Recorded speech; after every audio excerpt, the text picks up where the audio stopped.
లూకా సువార్త 2వ అధ్యాయము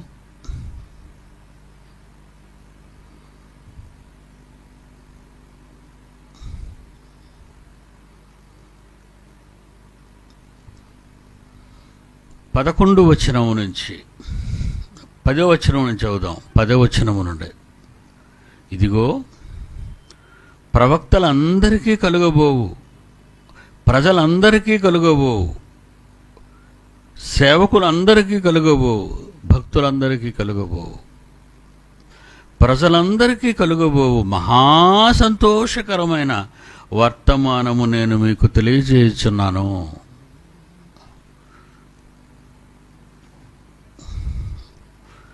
దావీదు పట్టణమందు జెరూసలేం నేడు రక్షకుడు మీకు పుట్టియున్నాడు. 13వ వచనంలో, పరలోక సైన్య సమూహము ఆ దూతతో కూడా ఉండేది.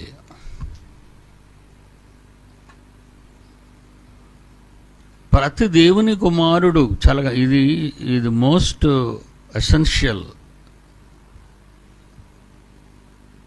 For every Born. ప్రతి పుట్టుక గురించి దేవుడు ఇదే జరిగిస్తున్నాడు. యేసు ఒక్కడే కొడుకని మీరు అనుకుంటే పొరపాటు. పరిశుద్ధాత్మదేవుడు ఆయన కొడుకే. ఆదాము ఒక్కడే కొడుకని మీరు అనుకుంటే పొరపాటు. మీరు కూడా ఆయనకి కొడుకులు కూతుర్లే.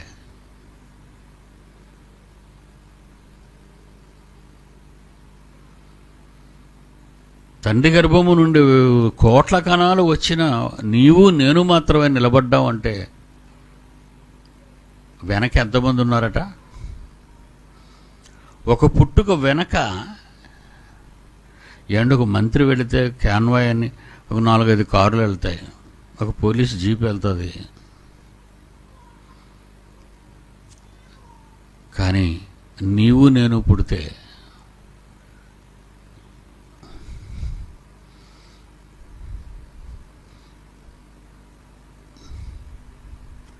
నీవు నేను పుడితే 13వ వచనం, పరలోక సైన్య సమూహము అనే పదం ప్రయోగించబడింది చూడండి అక్కడ. ఇది పరలోక సైన్యం. తండ్రి ఒక్కొక్కరిని ఆయా తరాలలో ఆయా కాలాలలో మీ తండ్రుల గర్భము నుండి తల్లుల గర్భములోనికి ప్రవేశించేటప్పుడు కోట్లాది కణాలు తండ్రి నుంచి తల్లి అండంతో కలవడానికి ప్రయత్నించినప్పుడు కోటాను కోట్ల సైన్యం మీ వెనక ఉంటుందట. మీరు ఆలోచించండి. నువ్వే ఎందుకు నిలబడాలి? పాట చూశారు ఇప్పుడే మీరు. ఒకే ఒక శుక్రకణం తల్లి అండంతో ఫలదీకరణం చెందుతుంది.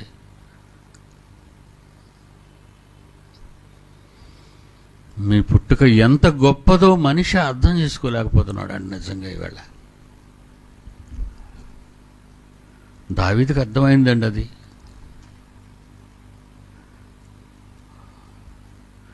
నూట 39 కీర్తనలో దావీదుకి ఏమర్థమైంది?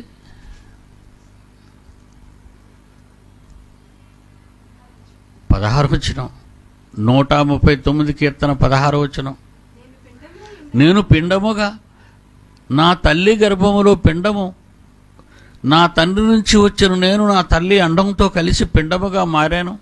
అదే కదండి మెడికల్ నాలెడ్జ్, అదే కదండి. నా తండ్రి నుంచి కోటాను కోట్ల శుక్రకణాలు వచ్చాయి. ఎన్నో కణాలకు ఇవన్నీ నా తండ్రి కూడినప్పుడల్లా కోట్ల కణాలు వస్తున్నప్పుడు నా తల్లి అండం రాలేదే, నా తల్లి అండం ఆ కణాలతో పరళీకరణం చెందలేదే. నేను వచ్చినప్పుడే నా తల్లి అండం ఎందుకు పరళీకరణం చెందింది? నీ వెనుక పరలోక సైన్య సమూహాలు ఉన్నాయి. నువ్వొస్తేనే తండ్రి పని భూమి మీద జరుగుతుంది.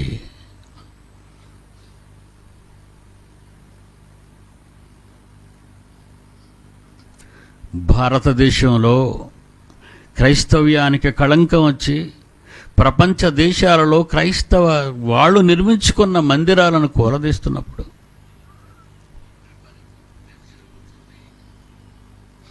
క్రీస్తును నమ్మిన వాళ్ళని చంపుతుంటే, అల్లాను మాత్రమే మీరు పూజించాలని ఇస్లాం ఉగ్రవాద సంస్థలు పెట్టరేగుతుంటే,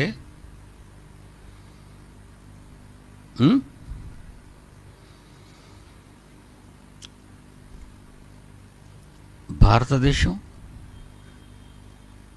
మందిరాలు పడగొడుతుంటే, ఆరాధించుచున్న వారిని పోలీసులతో లాఠీచార్జీ చేయించి బయటికి గెంటుతుంటే, నీవు పుట్టాలి, నేను పుట్టాలి, మనం పుట్టాలి. ఏ తరంలో, ఏ కాలంలో నీవు నేను తల్లి ద్వారా బయటకు రావలసిన రోజున, తండ్రిలో నుంచి నువ్వు నీ తల్లిలోనికి ప్రవేశించిన రోజున ఏమున్నాయట 13లో? పరలోక సైన్య సమూహము. యేసుక్రీస్తు గురించి మాట్లాడుతున్నాడు ఈ సందర్భాన్ని. వైద్యుడైన లోక గారు ఆయన రాశాడు ఈ సువార్త. పరిశుద్ధాత్మదేవుడు ఆయన నోట పలికిచ్చిన మాట ఏంటో తెలుసా? ప్రజలందరికీ, 10వ వచనం, ప్రపంచ ప్రజలందరికీ.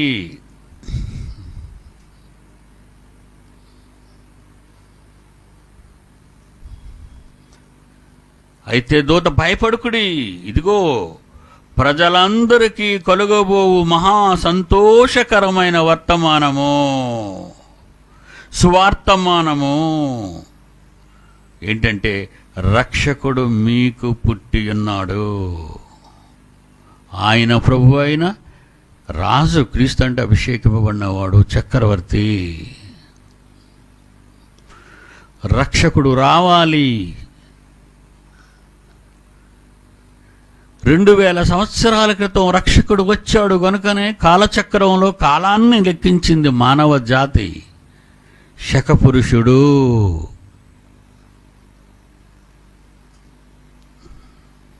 రక్షకుడు రావాలి.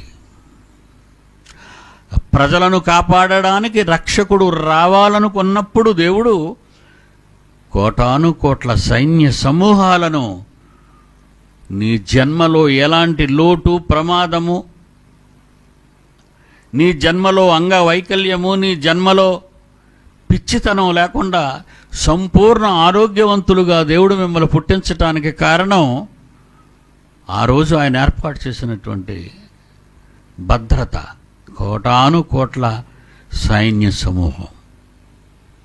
మరణించిన సైన్య సమూహాలే. దేవుని పిల్లలు దేవుని సేవలో మరణించిన సైన్య సమూహాలే, పుట్టిన సైన్య సమూహాలే. లాజరు గారి గురించి మనకు తెలుసు. లూకాసు వార్త 16వ అధ్యాయం 22వ వచనంలో లాజరు చనిపోయి, 16వ అధ్యాయం 22, లాజరు చనిపోయి దేవదూతలు సైన్య సమూహములు, 2 3 ఒకరు అనుకుంటున్నారు మీరు? ఇట్స్ ఎ ప్లోరల్, బహువచనము. పుట్టినప్పుడు కోట్ల మంది సైన్య సమూహాలు నీ భద్రత కోసం భూమి మీదకి పంపటానికి. జాన్సన్ గారు ఇప్పుడు పాట చూశారు కదా, నువ్వు పుట్టకముందు ఏమైంది, నువ్వు పుట్టిన తర్వాత ఏమైంది. Play the song. ఆ బిట్ ప్లే చేయకూడక, ఇందాక ప్లే చేశా కదా. ఒక్కొక్క పాట దాని లోతులలోనికి వెళ్ళేసరికి నీ జన్మ పరమార్థం అంటూ తెలిసిపోద్ది. మొత్తం అంతా ప్రపంచానికి తెలియదండి. ఏదో బాప్తిజం పొందేసాం, చచ్చిపోతాం, పరలోకానికి వెళ్ళిపోతాం, సమాధి కార్యక్రమాలు బాగా జరిగిపోయాయి. ఏమండి మరి సంస్మరణ సభలు పెట్టుకుంటారు తెలుగు తక్కువ వాళ్ళు. ఎవరండి దీని గురించి ఆలోచిస్తారు? హల్లెలూయా అంటే అయిపోద్దా? దేవుని స్తోత్రం అంటే అయిపోద్దా? ఏం చేస్తావు? నీ పుట్టుక వెనక ఎంత ఎంత హిస్టరీ. నీ వచ్చినప్పుడు కోట్ల సైన్య సమూహాలు నిన్ను సాగనంపుతున్నాయి భూమండలానికి. అలాగే యేసుక్రీస్తు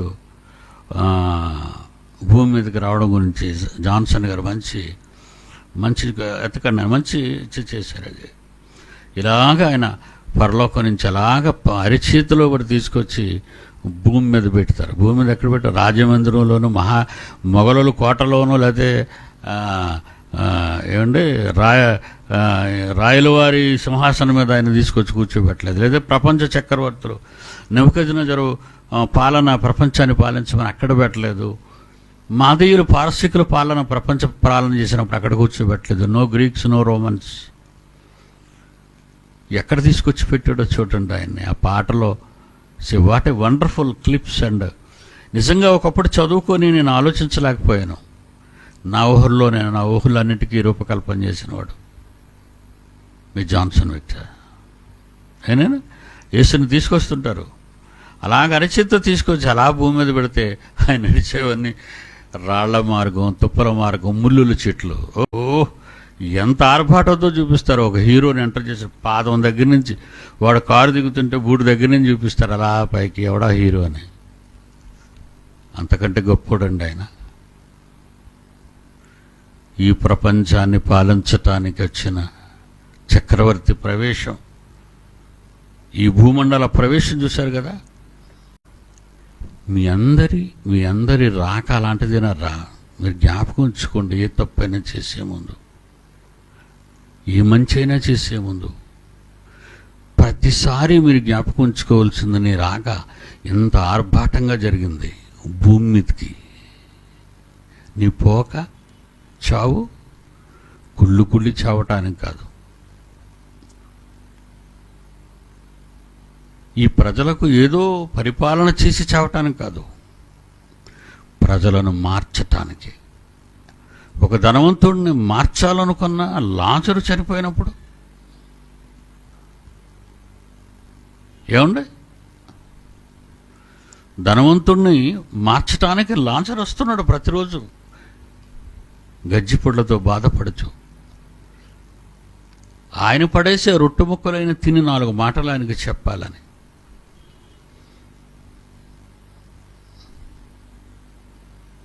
లాజరు భూమి మీదకి వచ్చేటప్పుడు చాలా అట్టాసంగా వచ్చాడు. పరలోక సైన్యాల సాగనంపారు. ఆదామును సాగనంపారు. ఆదాము నుంచి అందరినీ సాగనంపారు వాళ్ళు, పరలోక సైన్య సమూహాలు. పుట్టుక వెనుక, ప్రతి చావు వెనుక దేవుని యొక్క అనాది సంకల్పం. తన కుమారులు తన దగ్గర నుండి లోకానికి వెళ్ళినప్పుడు ఆయన సాగనంపే విధానం, కోట్లాది మంది సైన్య సమూహాలు, దేవదూతలు ఆ కుమారుని తిరిగి ఆయన చేర్చుకోవడానికి ఆయన రాక కోసం ఎదురు చూస్తున్నారు. అలా తిరిగి రండిని చెప్పిన తండ్రి ఎదురు చూపుల్లో మళ్ళా కోట్ల దేవుని సైన్యాలు వచ్చి తీసుకెళ్తున్నాయి.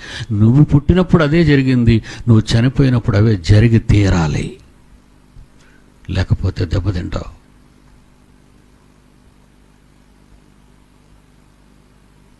యేసు పుట్టాడనే ఆనందిస్తున్నావు, యేసు మరణించాడని అక్కడికి వెళ్ళి ఏడుస్తున్నావు.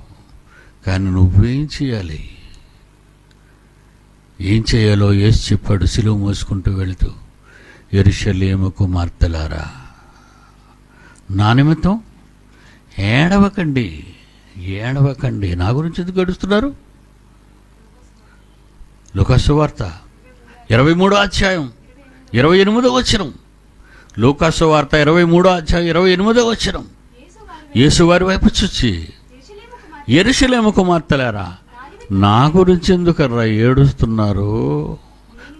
మీ గురించి, మీ పిల్లల గురించి ఏడవండి. మీకు అర్థం కాలేదు, మీ జన్మ రహస్యం మీకు అర్థం కాలేదు. మీరు పుట్టింది ఏడవడానికి, నవ్వటానికి కాదు. మీరు పుట్టింది ఎన్ని కష్టాలైనా ఓర్చుకుని దేవుని ఇష్టాన్ని నెరవేర్చడానికి.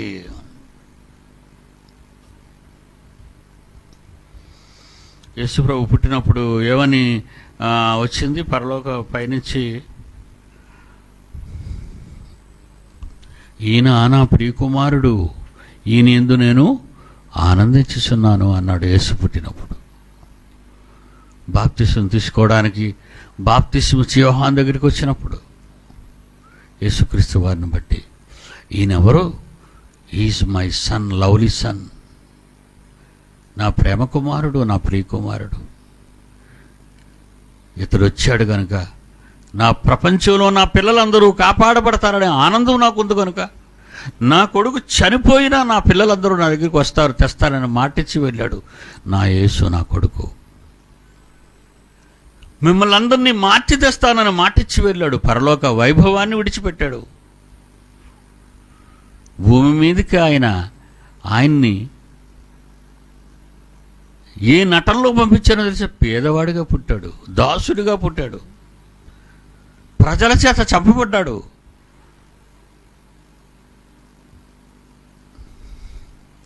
నీ పుట్టుక, నీ చావు, కోటాను కోట్ల దేవదూతల సైన్య సమూహాల మీద ఆధారపడిన నీ పుట్టుక, నీ రాక కోసం కోట్లాది సైన్యాలు దేవదూతలు ఎదురు చూస్తూ నిన్ను పరదేశకు అబ్రహాముకు అప్పగించటానికి ఎదురు చూస్తున్నప్పుడు, నీ పుట్టుక, నీ పోక, ఈ మధ్యకాలంలో నువ్వు చేస్తున్నది ఏం చేస్తున్నావు? నువ్వు ఇక్కడ ఏం చేస్తున్నావు? లోకం కోసం బ్రతుకుతున్నావా? డబ్బు కోసం బ్రతుకుతున్నావా? ప్రజల కోసం బ్రతుకుతున్నావా? పదవి కోసం బ్రతుకుతున్నావా? తప్పు చేస్తున్నావు, తప్పు చేస్తున్నావు. మట్టిలో కలిసిపోవడం చావు ఒక్కటే కాదు నీకు మార్గం, మరొక డేంజరస్ వే మరొకటి ఉంది. ప్రతి పుట్టుక పవిత్రమైనది అవుతుంది, ప్రతి చావు నిన్ను గమ్యానికి తీసుకెళ్ళలేదు. ప్రతి పుట్టుక కోటాను కోట్ల సైన్య సమూహాలతో జరిగింది భూమి మీదకి నీ రాక. నీ చావు కోటాను కోట్ల దేవదూతలతో లాజరు వలె వెళతావా అబ్రహాము రొమ్మున అనుకోవటానికి? లేదా క్షణములోనే పాతాళ గుండానికి జారిపోతావా దిక్కు ముక్కు లేకుండా? జారడ ఉంచు, అగ్ని ఆరదు, నీవు చావవు అనే భయంకరమైన శిక్ష అనుభవించటానికి, అనంత కాలపు శిక్ష కొరకు అనుభవించటానికి నువ్వు వెళ్ళిపోతున్నావు. నువ్వు పుట్టి ఏం తెలుసుకున్నావు? నీ రాక గొప్పతనం గురించి, ఈ కోటాను కోట్ల సైన్య దేవుని సమూహాల గురించి బైబిల్లో రాయించిన కొన్ని పదాలు మనం చదువుకుందాం. బైబిల్లో రాయించిన కొన్ని పదాలు, ఆదికాండం 28:12.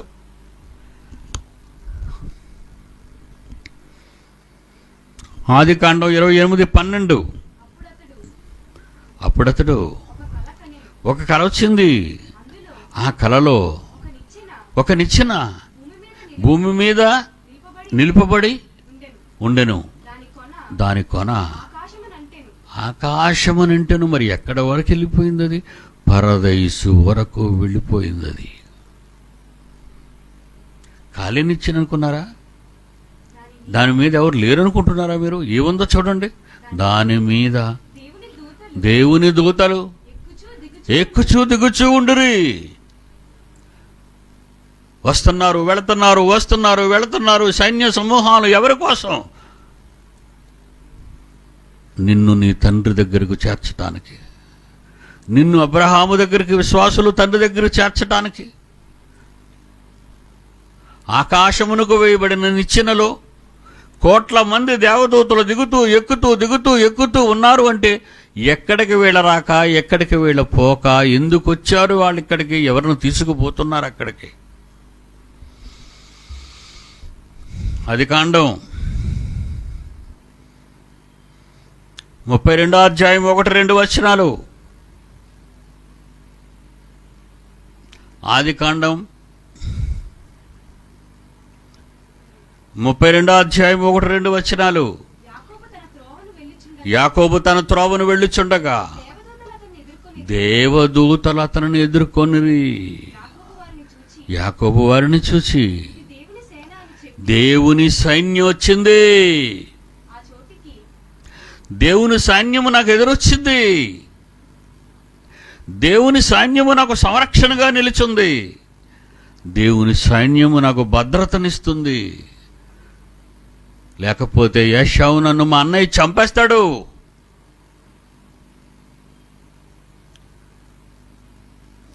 వాళ్ళు చూసి నమ్మారు, మీరు చూడక నమ్మాలి. చూచి నమ్మువారి కంటే చూడక నమ్మువారే గొప్పవాళ్ళు అని పదవులు బైబిల్లో రాయబడింది. యాకోబు కంటే నువ్వు గొప్పవాడివి కాగలవా? ఈరోజు నీకు కనబడకపోయినా నేను నమ్ముతున్నానంటే నా చుట్టూ చాలా భద్రతాయిగా నేను అప్పుడప్పుడు అంటూ కాదు, చాలా నా వెనక చాలా ఫోర్స్ ఉంది, భద్రత ఉంది. నన్ను అంత తొందరగా బంధించడం, చంపటం జనం చేతిలో లేదు.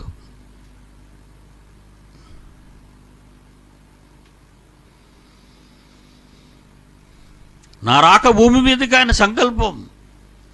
కోట్ల మంది మనుష్యులు నీచ నికృష్ట భయంకర పరిస్థితుల్లో చిక్కుకుపోతున్న ఈ రోజున ఈ ప్రపంచ దుస్థితి దేవుని గుండెకు వేదన మిగిల్చిన హృదయాన్ని నొప్పి కలిగిస్తుంది. ఒకనాడు జలప్రలయానికి ముందు కలిగినట్లు అందులో కొందరినైనా మార్చాలని ఈరోజు మిమ్మల్ని అందరినీ నాతో పాటు దేవుడు తెచ్చిపెట్టాడు.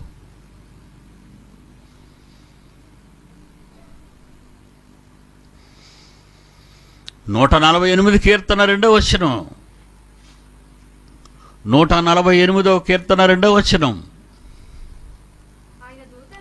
ఆయన దూతలారా మీరందరూ ఆయనను స్తుతించుడి, ఆయన సైన్యములారా మీరందరూ ఆయన్ని స్తుతించుడి. ఆయనకి ఎందుకండి సైన్యాలు? ఆయనకు రక్షణ అవసరమా? ఆయనకు భద్రత అవసరమా? తండ్రికి మహాసర్వశక్తిమంతుడే. ఆయనకి కాదు ఈ కోట్ల మంది సైన్యాలు ఉన్నది, మీకోసం. స్తుతించండి, మీకోసం ఈ సైన్యం అంతా. ఊరకనే లేరు వాళ్ళంతా, ఊరకనే దేవుడు కలిగించలేదు వాళ్ళందరినీ. మన కోసం, మన భద్రత కోసం, మన పుట్టుక కోసం, మన చావు కోసం, మన జీవిత కాలంలో మనల్ని సంరక్షించడం కోసం.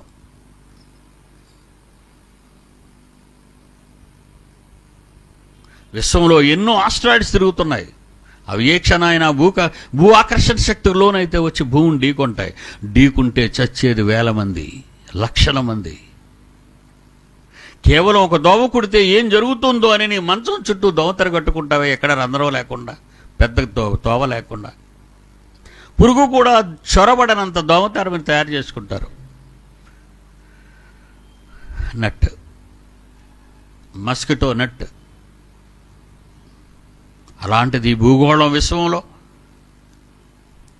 ఇసుక రేణువు కంటే చిన్నది. దాని మీద దేవుని పిల్లలు కోట్ల మంది. మరి వాళ్ళకి సంరక్షణ?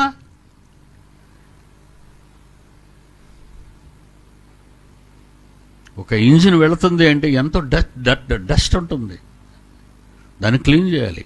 ఒక విమానం ల్యాండ్ అయిన తర్వాత వెంటనే క్లీనర్స్ పైకి ఎక్కుతారు క్లీన్ చేయటానికి. దాని ఇంజిన్ పర్ఫెక్ట్గా ఉందో లేదో చూస్తారు, దాని ఆయిల్ పర్ఫెక్ట్గా ఉన్నదో లేదో చూస్తారు. ఒక ఎక్కే బస్సు, నడిచే రైలు, ఎగిరే ఫ్లైటు, ఒక కర్మాగారం, ఒక ఫ్యాక్టరీ, ఇవన్నీ కూడా ఎప్పటికప్పుడు సిస్టమ్ కరెక్ట్గా ఉందా లేదా? ఇంత చిన్న వాటికి ఈ భూమి మీద ఇంత గవర్నమెంట్ ఆఫ్ ఇండియా కానీ ప్రైవేట్ కంపెనీలు కానీ ఇంత సంరక్షణ ఏర్పాటు చేస్తే ప్రజల కోసం. What about your father? మన తండ్రి. విశ్వం, మహావిశ్వం. ఈ మహావిశ్వంలో సముద్రం ఇసుక రేణువు లాంటిది మనం ఉన్న భూమండలం. దీనికి ఏ చిన్నది తగిలినా, ఏమంటే ఒక బకెట్తో నీళ్ళు వంపేస్తే భూమి మీద నడిచే ఒక చిన్న చీమ ఏమైపోద్ది? కొట్టుకుపోయి చచ్చిపోద్ది. అలాంటి నేల మీద ఉన్న మనకు కోటానుకోట్ల దేవదూతల సంరక్షణ అవసరమో కాదో మీరే చెప్పండి. ఈరోజు నువ్వు ఊపిరి పీల్చుకుంటే, ఆక్సిజన్ రాకపోతే, ప్రాణవాయువు నీకు లేకపోతే అందరూ మట్టి కట్టెల్లా టప్పన పడిపోతారంతే, బుట్టల్లా టపటపటపట పేలిపోతారంతే.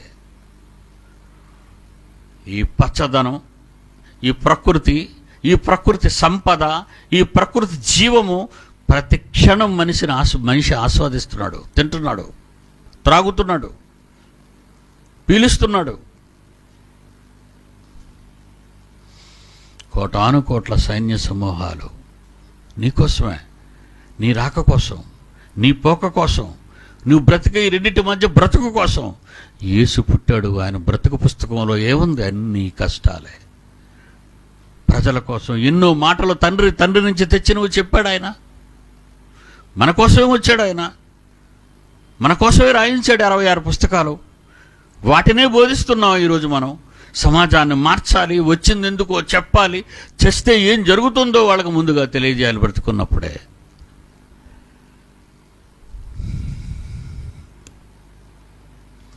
దానియేలు గ్రంథం 7వ అధ్యాయం 10వ వచనం.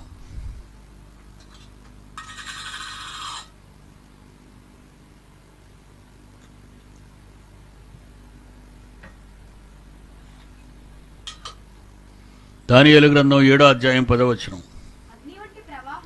అగ్ని వంటి ప్రవాహము ఆయన యుద్ధ నుండి ప్రవహిస్తుంది మంటలతో. అగ్నిపర్వతాలు పేలిపోయినప్పుడు ఎలాగైతే ఎర్రటి మట్టి భగభగా మండుతూ దిగుతుండదు కొండ మీదలే, అలాంటి ప్రవాహము ఆయన ముందు ప్రవహిస్తుంది. వేవేల కొలది ఆయనకు పరిచారకులుండిరి. ఇదే తండ్రికి. దేనికి? ఆయనకెందుకు పరిచారకులు? ఏం పని చేయాలి ఆయనది? పిల్లల పని. వచ్చేవాడు ఒక మంత్రి అయితే, వచ్చేవాడు ఒక ప్రధాన మంత్రి అయితే, వచ్చేవాడు ఒక ప్రెసిడెంట్ ఆఫ్ ఇండియా అయితే, పోలీసు యంత్రాంగం అంతా అక్కడే ఉంటుంది. ఎందుకు? ఈ దేశానికి ప్రధాని గనుక, ఈ దేశానికి అధ్యక్షుడు గనుక. ఒక అధ్యక్షుడికి, ఒక ప్రధానికి ఎంత కట్టుదిట్టంగా ఉంటే మరి మన కోసం, మన భద్రత కోసం కోట్ల సైన్య సమూహాలు ఉన్నాయి దేవుని దగ్గర. మీ పుట్టుక కోసం, మీ బ్రతుకు కోసం, మీ చావు కోసం వాటి సేవలు ఏమైనా అందుకుంటున్నారు? పుట్టుకలో అందుకున్న మీరు పుట్టిన తరువాత భూమి మీద వారి సేవలు లేకుండా చేసుకున్నారు. లోకం కోసం బ్రతకడం నేర్చుకున్నారు. యేసులా ప్రజల కోసం బ్రతకడం, యేసులా తండ్రి ఇష్టాన్ని నెరవేర్చడం కోసం కాదు. 17వ అధ్యాయం 4-5 వచనాలు యోహాను సువార్త. ఎవరి కోసం పుట్టావు? మర్చిపోయావు. ఎవరి కోసం బ్రతకాలి? మర్చిపోయావు. ఎందుకు చావాలి? అది మర్చిపోయావు. ఎప్పుడు చస్తావో అది నీకు తెలియకుండా పోయింది. ఇంక నీకు ఎందుకు నీ బ్రతుకు? యోహాను సువార్త 17వ అధ్యాయం 4-5 వచనాలు. చేయుటకు భూమి మీద ఉన్న యేసుక్రీస్తు వేల సైన్యాలు, కోట్ల సైన్యాలతో, సమూహాలతో భూమి మీదకి వచ్చిన దేవుడు, చక్రవర్తి కుమారుడు, రాజాది రాజు, మెస్సియా క్రీస్తుగా ఈ భూమి మీదకి తండ్రి చేత పంపబడిన వాడు ఏమంటున్నాడంటే, భూమి మీద చేయుటకు నీవు నాకిచ్చిన పని. నీకు పని ఉంటేనే భూమి మీదకి వస్తావు. నీకు పని లేకపోతేనే తల్లి గర్భంలో నుంచి రాలిపోయి చచ్చిపోతావు. నువ్వు భూమి మీద పని ఉంటేనే బ్రతికి బట్ట కడతావు, బేబీగా బయటకు వస్తావు. పని లేకపోతే శుక్రకణంగా రాలిపోతావు. కడిగితే పోతావు, తుడిస్తే పోతావు. తుడు చేయకుండా, కడిగేయకుండా, వాళ్ళలో నిన్ను ఉండనీయకుండా లోనకు ప్రవేశపెట్టాడే నీ తండ్రి నీ తల్లి గర్భంలోకి. సైన్య సమూహాలు భద్రతతో జరిగింది ఇదంతా. పుట్టిన తర్వాత ఏం జరిగిందో మర్చిపోయావా? ఏం లేదా? నీ జన్మకు కారణం ఏమీ లేదా? లేదండి. ఉద్యోగం లేదండి, నాకు పెళ్ళి ఇంకా కాలేదండి, అద్దిల్లడి నాది. ఇది ఇందులో మునిగిపోయేవేటి నువ్వు వచ్చి? ఇందులో మునిగిపోతే ఏసి ఎక్కడ అద్దెకున్నాడు? ఇందులో మునిగిపోతే ఏసి ఎక్కడ కాపురం ఉన్నాడు? కన్నవాళ్ళ ఇంట్లోంచి వెళ్ళగొట్టిన తరువాత ప్రజల మధ్యకు వెళ్ళిన ఆయన తండ్రి ఇష్టాన్ని నెరవేరుస్తూ ఏమని అంటున్నాడో చూడండి. చేయుటకు తండ్రి నీవు నాకు ఇచ్చిన పని నేను సంపూర్ణంగా నెరవేర్చేశాను. భూమి మీద నిన్ను మహిమపరిచాను. తండ్రి, లోకం పుట్టక ముందు, లోకాన్ని నీ పిల్లల కోసం సృష్టించక ముందు, అప్పుడు నేను పుట్టాను కదా పరలోకంలో, అప్పుడు నీ దగ్గరే కదా ఉన్నాను. ఆ మహిమ, ఒకనాడు పరలోకంలో ఉన్న నా గొప్పతనం, నా మహిమ, ఇదిగో నేను వచ్చేస్తున్నాను. ఇంకా నా పని అయిపోయింది. వీళ్ళు సిలువేసేస్తారు ఇక నన్ను. ఈ ప్రజల కోసం నువ్వు కోరినట్టుగా నా చెయ్యి విడిచిపెడతావు. నువ్వు దేవా దేవా నా చెయ్యి ఎందుకు విడిచిపెట్టావని కూడా నేను అంటాను. వచ్చేస్తున్నాను కనుక ఆ మహిమతో నన్ను వస్తున్నాను కనుక నన్ను ఇప్పుడు నీ యొద్ద మహిమపరుచుకో, నీ దగ్గర పెట్టుకోతాను. అందుకే కుడిపార్శ్వాన్ని కూర్చోబెట్టుకున్నాడు ఆయన. వచ్చేనైనా నువ్వు నా కుడిపార్శ్వాన్ని ఉంటావు, మరి నువ్వెక్కడ ఉంటావు? ఎప్పుడు చేస్తావో తెలీదు, ఎందుకు చేస్తావో తెలీదు, ఎందుకు తింటున్నావు, ఎందుకు తిరుగుతున్నావో అర్థం కాలేదు నీకు. ఎవరు చెబుతారు? ఎవరికి తెలుసని చెబుతారు? వ్రాయబడినది ఉన్నా బైబిల్ చదవని రాక్షస నరజాతండి క్రైస్తవులను చెప్పుకుంటున్నారు. ఇవాళ పుట్టాడు, పండగ తాగుతాడు, తింటాడు, తిరుగుతాడు, దొరుకుతాడు. Happy Christmas. పాప రాత్రి ఇక్కడ పోలీసులు పహారా విజిల్ ఉయ్యమ తిరుగుతున్నారు. ఎందుకంటే ఈ చర్చిల దగ్గర ఏమైనా గొడవలు జరుగుతాయి. ఎందుకంటే పండగలకి వీళ్ళు తిరుగుతారండి. మన రోడ్డు అది చూడండి, శుభ్రం క్లీన్ చేశారు. ఇక్కడ ఏమీ లేదు, నిశ్శబ్దంగా ఉంది. పాపం చాలాసేపు ఇక్కడ హారన్స్ వేసుకొని వెళ్ళిపోయారు వాళ్ళు. అలాగే హ్యాపీ న్యూ ఇయర్ కూడా తిరుగుతారు. ఫుల్గా తాగేసి రోడ్ల మీద గొడవలు చేస్తారు, గుడుల దగ్గర ఏమైనా గొడవలు చేస్తారని. ఇంతే నేర్చుకున్నావు నువ్వే, ఇంతేనా నేర్చుకున్నావు? దేవుని కోసం చేయటానికి భూమి మీదకి వచ్చిన నీవు ఏం చేస్తున్నావు బిడ్డ? భూమి మీదకి వచ్చి ఎవరికి లోబడుతున్నావు? ఎవరి కోసం బ్రతుకుతున్నావు? నిజంగా అండి, నా పిల్లలు మీరు చాలా గొప్పవాళ్ళరా. చాలా కష్టపడతారు ఆడవాళ్ళు, మగవాళ్ళు. నేర్పిస్తున్నాను మీకు, అందుకే మీకు నేర్పిస్తున్నాను. తండ్రి కొరకు పని చేయటానికి వచ్చారు మీరు. అవకాశం ఉన్నప్పుడు అలా పని చేసేయండి. కోట్ల సైన్య సమూహాలు ఎదురు చూస్తున్నాయి నీ రాక కోసం. కాసేపు ఉండండి, నేను పని చేసుకొని వస్తానని చెప్పండి, పర్లేదు, ఉంటాయి. నువ్వు పని చేస్తే అవి ఉంటాయి, కంగారు పడవు. నీ లైఫ్ టైం పెరుగుతుంది. నువ్వు పనిలో ఉంటే నీ లైఫ్ టైంను పెంచుకుంటావు. నువ్వు పనిలో లేకపోతే తొందరగా వచ్చేస్తామని చెప్పాడు. ఎక్కడుందమ్మా ప్రసంగిలోనా? నీ కాలానికి ముందు ఎందుకురా పడిపోతావు నువ్వు? ఎందుకురా చచ్చిపోయావు? ప్రసంగి గ్రంథము 7వ అధ్యాయము. ఆ పాట ప్లే చేయరా. ఈ పాట ఉన్నది 17వ వచనం. సుబ్రహ్మణ్యం గారు పాడారు ఈ పాట. ప్రసంగి పుస్తకం 7వ అధ్యాయం 17వ వచనం. అధికముగా దుర్మార్గపు పనులు చెయ్యొద్దురా నాన్న, ఎందుకురా చేస్తావు? ఇప్పుడు కారు మీద వెళ్తున్నాను కదండి, ఈ మోటార్ సైకిల్ మీద ఉన్న ఈ మగ గుంటలు, చిన్న గుంటలు, వీళ్ళ సినిమాలు చూసి, పనికి మళ్ళీ సినిమాలన్నీ చూసి ఆడు డూపుని వేసుకొని రోడ్డు ఖాళీ చేసి అంత ఫాస్ట్గా వెళ్తాడు. ఆపోజిట్గా ఎదురు రానివాడు. షూటింగ్ టైంలో ఏం చేస్తారంటే వాడు ఆ రోడ్డు మీద రానివ్వకుండా స్పీడ్ వీడికి ఇస్తారు.